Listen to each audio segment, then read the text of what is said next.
Google ম্যাপেও যে জায়গাটা ঠিক মতো নেই, কিন্তু সেই জায়গাটা দেখতে কেমন। আমরা হাঁটছিলাম কখনো ঝিরি পথ, আবার কখনো মেঠো পথে, শুধু একটা কিছুর সন্ধান।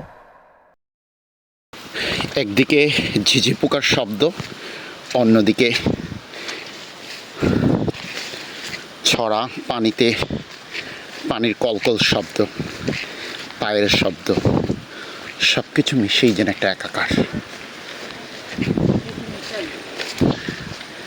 প্রকৃতির এই সুন্দর রূপটি দেখতে হলে আপনাকে আসতে হবে এইভাবে বড়লেখার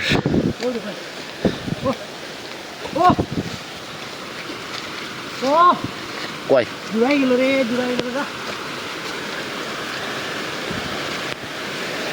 শব্দ শুনতে পাচ্ছেন ঝর্ণার।